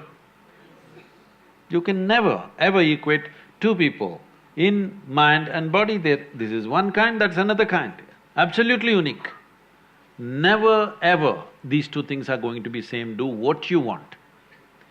So this is the beauty of being a human being. Don't destroy that by trying to imitate somebody. Imitation we should have left in the previous stage of our evolution. You know? We should have left it there, but this thing about creating role models has been built up because, you know, there is a whole school of American thought where they're always telling you how to manage your life, how to eat, how to manage your industry, how to manage your business, how to do this, how to keep your hair, everything standardized. No, one person's hair and another person's hair are different. It can't be kept the same way, isn't it? Hello? It cannot be kept the same way. Forget about the head, even the hair. Hair is also unique, isn't it? So, people keep asking me, Sadhguru, you became like this, who is your role model? I tell them, see, I never rolled with models, so don't ask me such things. This role model business you leave, all of you, young people, you must do this in some way. You find a place which is supportive but not influencing you. No influence from the peers, no influence from your professors, no influence from your parents, no influence from society. Such a place you choose where you're well supported in terms of food and whatever. Spend at least 3 to 10 days, depending on what you need, and look at it, what is it that you genuinely want to do in your life? Is your life precious? I'm asking you. Yes. Is your life precious? Yes. If this is a precious life, in what do you want to invest this life? Please consider this. Don't do something that somebody else is doing. If this is a precious life, where do I want to invest this life? It is not a question of profession, it's not a question of becoming like somebody, it's not a question of earning or living like somebody. It is a question of what do I want to make out of this life? Where do I want to invest this life, in what? So look at this in as profoundly as you can. Today if you're taking a call on something, you look at it, in 25 years, will it still mean something to you, whatever you're planning to do today? In 50 years, will it still mean something to you? At the end of your life, if you look back, will you die a fulfilled human being? This is something you must consider, because this is your life and you said it's precious. If it's a precious life, it needs a certain amount of consideration and attention. Don't do what somebody else is doing. That's not the way to conduct your life.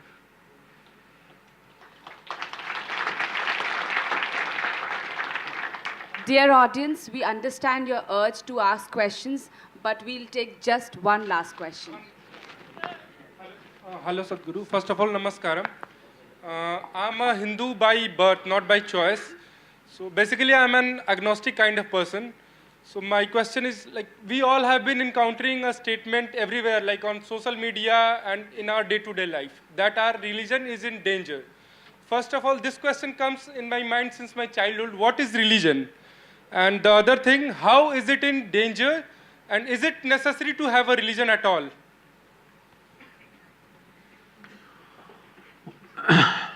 See, take a few minutes, he's asked a question. Sure.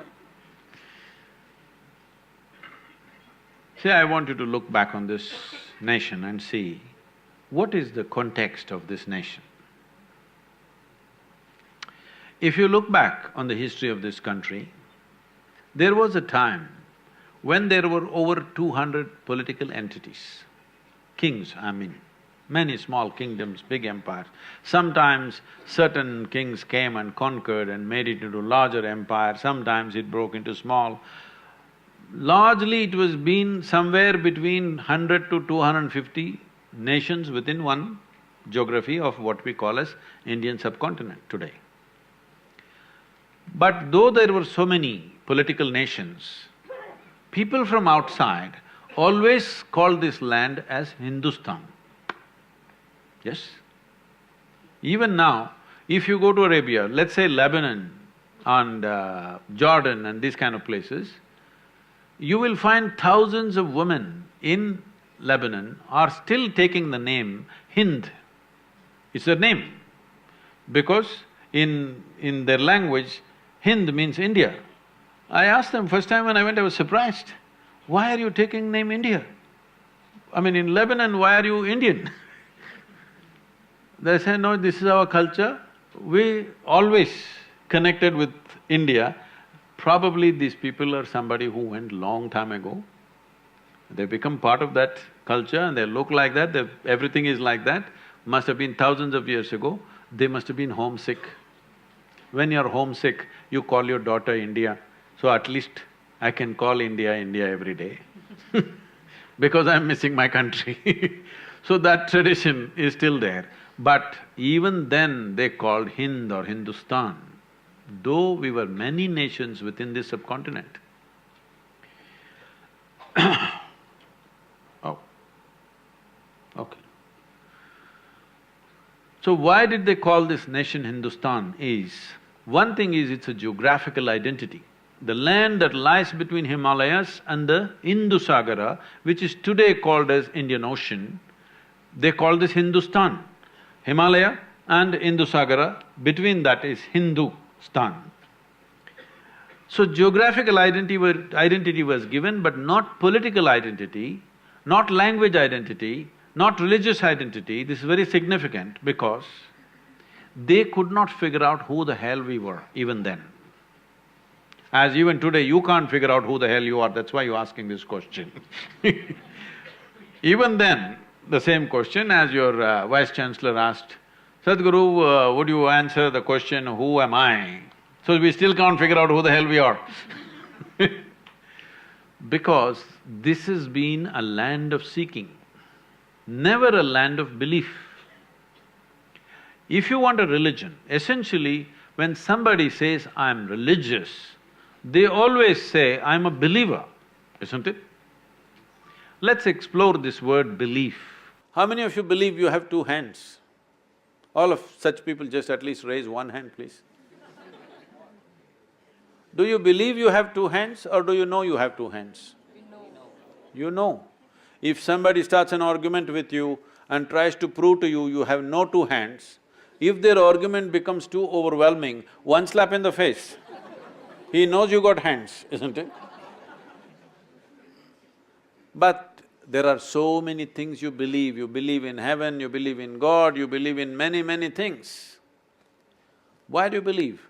Simply because you have not become straight enough in your life even to admit what I do not know as I do not know. This is a serious problem. Whatever you do not know, you say, I believe. It is so human of you, so wonderful of you to see what you do not know as I do not know, isn't it? I do not know is a tremendous possibility. When you say, I do not know, genuinely within you, the longing to know, the seeking to know and the possibility of knowing becomes a living reality in your life. Otherwise, everything that you do not know, you believe. When you believe, it gives you instant confidence. Confidence without clarity is the most disastrous thing that has happened to humanity. Confidence. All kinds of idiots have confidence. When you don't know, at least you must have hesitation, isn't it? Huh? When you can't see clearly, you must have hesitation. When you can't see clearly, if you're confident, are you not a disaster? You are either a disaster for yourself or for everybody around you. So, this land was never ever identified with belief systems. This has always been a land of seekers. Seekers of what? Seekers of truth and liberation. Just now, yesterday I was at, the BHU in Kashi. You just see there, people are coming from all over the country and now all over the world. In search of what? Mukti. Freedom is the highest value. God has never been the highest value in this culture. All the people whom you worship are people who walked this land at some time, isn't it? And they were not superheroes. They did not drop from the sky or fly in the air or walk upon the water, nothing. Just same grind as you are going through, much more grind than you are going through. If you want to take the example of anybody, either Shiva, Rama, Krishna, whatever the main deity is in the country, let's take Rama because he's always in political dispute. He's still in a real estate problem.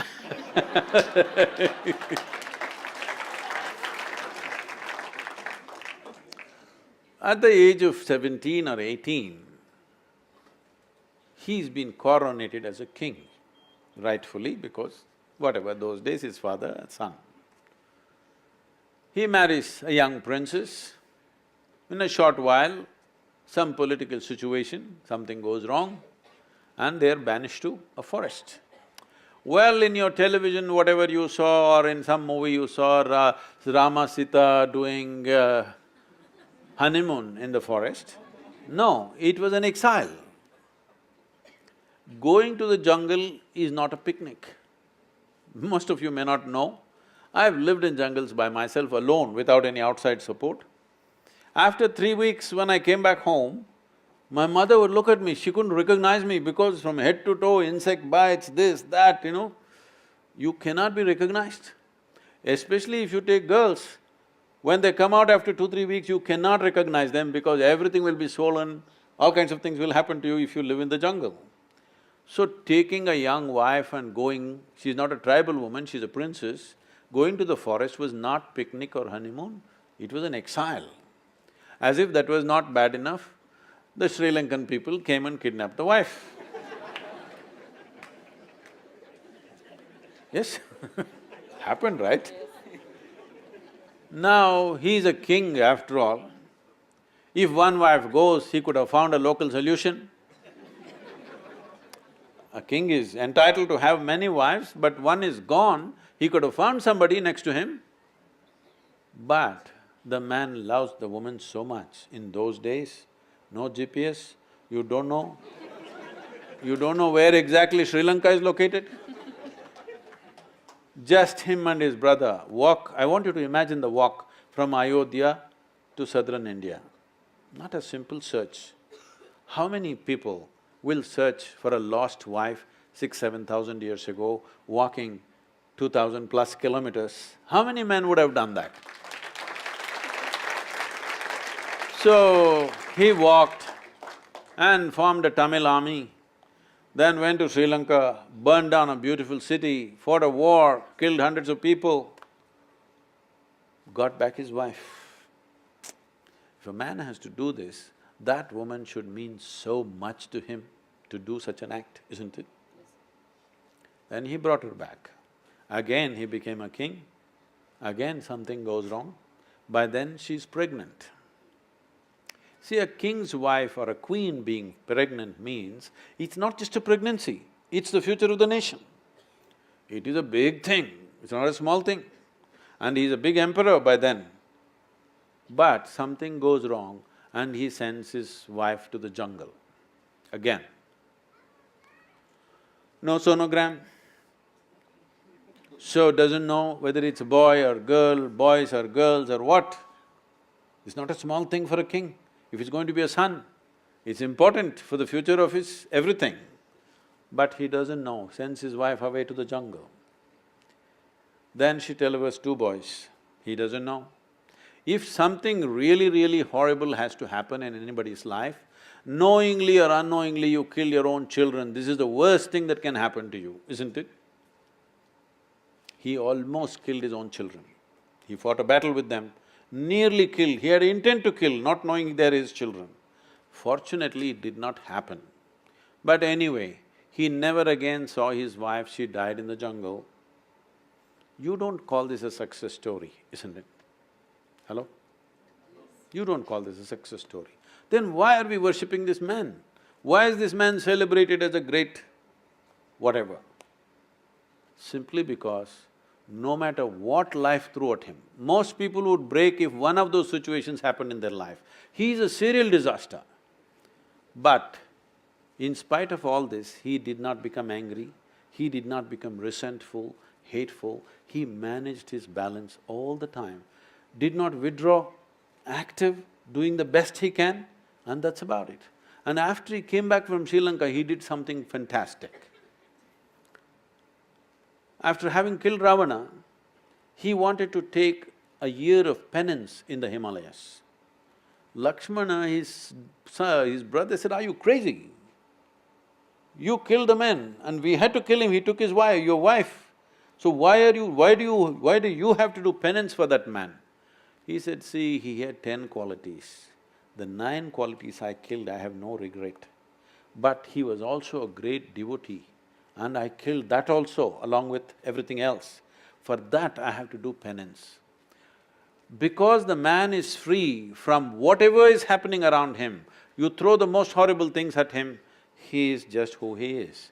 This freedom is called Jivan Mukti. It is for that freedom that we bow down to him, not because he's a great hero, not because he's a great success. So, in this culture, the only valuable thing is that you attain to freedom from the process of life. What life throws at you is never your choice. It will throw all kinds of things at you. What will you make out of it? This is your choice, isn't it? So we always told you in this culture, never in this… now people are beginning to say this Uparwala business. Otherwise, in this culture, we always told you, your life is your karma. Yes or no? What does it mean to you? It simply means your life is your making. Nobody up there sitting and managing your life. Well, you're on a round planet and the damn thing is spinning, you don't even know which side is up. Hello? Do you know which side is up in this cosmos? I'm asking you. Is it marked somewhere, this side up? So you do not even know which side is up, but you know who is up. This is a serious problem. No, it's not a laughing matter because it's taking lives. It's taking lives does not mean people are being killed, that's also is happening, that's a different matter. But it's taking lives because instead of creating your life, you're looking up and walking. When forever we told you, your life is your karma, what you make out of it is all there is. What is thrown at you is not in your hands, what you make out of it is 100% yours. So the idea is just this, the fundamental ethos of this culture is not religion. This is a godless country, I want you to know this. There never been the god up there. We worship a few people. It's very appropriate, today people are saying Tendulkar is cricketing god. Whoever excelled in any aspect of life, beyond a certain point, which we considered is normal human being, if somebody excelled, then we say, oh, he's godlike, he's a deva. This word God as a supreme entity never has been here. Here we are always talking about those who have excelled beyond what we normally consider as human, as devas. That's why we have 36 million gods and goddesses. You must create more, there's no problem. Because after all, this is the only and only culture on the planet which understands God is our making. Everybody thinks they are God's making. Right now, Vinayak Chaturthi celebrations are going on around the country. See, this is a classic example where we create the god, we will put him there, next 10 days or 1 month, whatever, our entire life is around him, full emotion, bhajan, dance, music, whole thing. But when the time comes, we go and dissolve him in water. We made the god, we worshipped him, we enjoyed it, we enthused ourselves in a big way using him. When we are done, we dissolved him.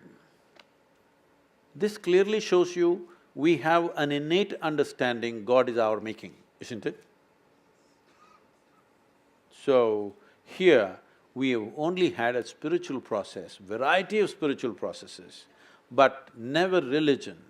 We became religious in competition. When outside forces came and too much competition, we are also trying to organize, but you can never organize this culture because if there are 3 people, there are 5 opinions. Within the same house, there are 10 gods. How do you make a religion out of that? No, this is just a process. You use everything for your emancipation, for your liberation. If you listen to the conversations of your mothers or maybe your young people, your grandmothers, not some spiritual conversation, daily conversation if you listen to it, without uttering the words karma, prarabdha, mukti, moksha, there's no conversation in this country. Constant reminder, no matter what you're doing, your education, your family, your business, your spirituality, everything is only towards your liberation, always. Freedom is the highest goal, not heaven, not God.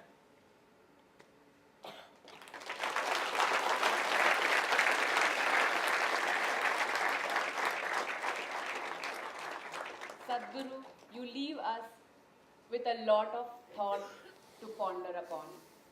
We take this opportunity to thank you for taking out your precious time to be with the youth of JNU for this wonderful conversation that we have with you today evening. We also extend our thankfulness to Mohit Chauhan for his scintillating performance. I'm sure we all loved it. And Isha Sanskriti for their colory performance.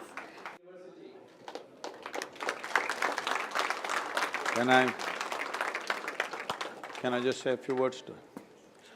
I'm okay. I would like to take this opportunity to just remind all of you, you're just, as you said, 8,000 people, 5,200 in research and others in other kinds of studies. But I want you to understand, you are just a few privileged ones among millions of youth in this country. You have this privilege of being in a premier institution like this. The kind of facility and what you have here, most people in this country don't even dream about it, okay? So, for yourself, see, you must understand this. The most important thing when you're young to do is, don't be in a hurry to live. This is a time to build yourself, to build your body, to build your mind, to build your perspective, to enlarge and enhance the horizons of who you are.